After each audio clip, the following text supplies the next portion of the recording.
আজ থেকে 6,50,00,000 বছর আগে যদি মহাকাশ থেকে সেই বিশাল আগুনের গোলাটি পৃথিবীতে আছড়ে না পড়তো, তবে হয়তো আজ এই পৃথিবীতে মানুষের কোনো অস্তিত্বই থাকতো না।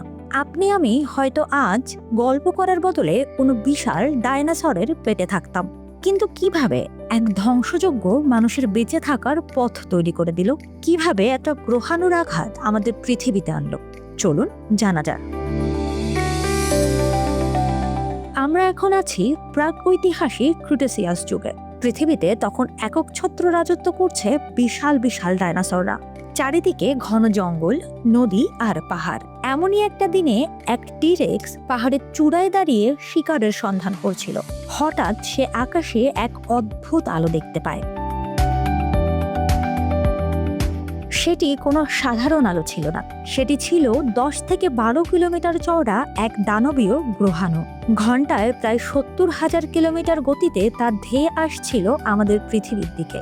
মুহূর্তের মধ্যেই মেক্সিকোর চিকসুলুপ অঞ্চলে আছড়ে পড়ে সেই গ্রহাণু। বিস্ফোরণটি এতটাই শক্তিশালী ছিল যে একসঙ্গে কোটি কোটি পারমাণবিক বোমা ফাটলেও এমন তীব্রতা হতো না। 1000 ফুট উঁচু সুনামির ঢেউ, তপ্ত আগ্নেয়গিরির অগ্নুৎপাত আর বাতাসের দাবানল পুরো পৃথিবীকে নিমিষে পুড়িয়ে ছাই করে দেয়। বাতাসে ছাই ও ধুলোর আস্তরণ জমে সূর্য ঢেকে যায়। দিন বদলে যায় নিচ্ছত্র অন্ধকারে। খাদ্য ও অক্সিজেনের অভাবে পৃথিবীর প্রায় 75% জীব প্রজাতি, যার মধ্যে বিশাল ডায়নোসররাও অন্তর্ভুক্ত, চিরতরে বিলুপ্ত হয়ে যায়। কিন্তু বিজ্ঞানীরা কিভাবে জানলেন 66 মিলিয়ন বছর আগের এই ভয়াবহ সত্যটি? এর উত্তর লুকিয়ে আছে দুটি বড় আবিষ্কারে। প্রথমটি হলো 1990 সালে সাউথ ডাকোটায় সুজান হেনরিকসনের আবিষ্কৃত ডায়নোসরের কঙ্কাল সু। এটি ছিল ইতিহাসের সবচেয়ে বড় এবং পূর্ণাঙ্গ টিরেক্সের কঙ্কাল। সুয়ের হাড় পরীক্ষা করে বিজ্ঞানীরা ডায়নোসরদের আচরণ এবং বিবর্তন সম্পর্কে চমকপ্রদ সব তথ্য জানতে পারেন। আর দ্বিতীয় উত্তরটি দিল এক বিশেষ ধাতু, ইরিডিয়াম। ইরিডিয়াম পৃথিবীর ভূপৃষ্ঠে সচরাচর পাওয়া যায় না।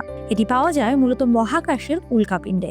বিজ্ঞানীরা পৃথিবীর প্রাচীন মাটির স্তরে প্রচুর পরিমাণে ইরিডিয়ামের উপস্থিতি পান এবং পরীক্ষা করে দেখেন এগুলো ঠিক 66 মিলিয়ন বছর পুরনো, যা প্রমাণ করে ঠিক ওই সময়ই মহাকাশ থেকে এক দানবীয় গ্রহাণু পৃথিবীতে আছড়ে পড়েছিল।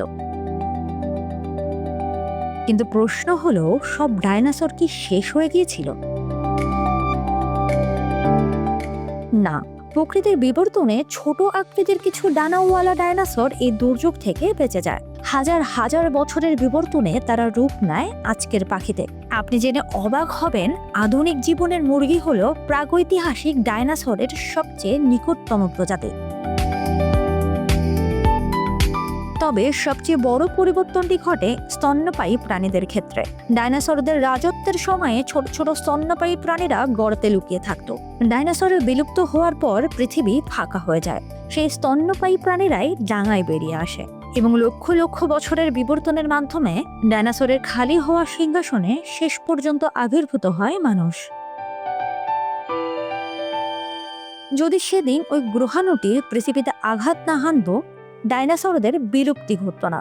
আর ডায়নোসর বেঁচে থাকলে স্তন্যপায়ী প্রাণীরা কখনো বিকশিত হতে পারত না, অর্থাৎ মানুষ আজকের এই অবস্থানে আসতে পারত না। অবশ্য মানুষের এই উৎপত্তি নিয়ে দুটি মত রয়েছে। একদিকে বিজ্ঞান বিবর্তনের ধারায় গ্রহাণুর আঘাতকে মানুষের উত্থানের অনুঘটক মনে করে।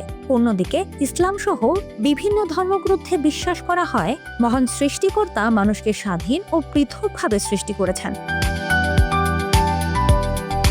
তবে এ কথা অস্বীকার করার উপায় নেই, মহাকাশের সেই একটি আঘাত না ঘটলে পৃথিবীর ইতিহাস হয়তো অন্যভাবে লেখা হতো। আজ আকাশে উড়ে যাওয়া পাখির দিকে তাকালে কি আপনার মনে হয় এদের রক্তে এখনো সেই ডায়নোসরের প্রাগৈতিহাসিক অস্তিত্ব লুকিয়ে আছে?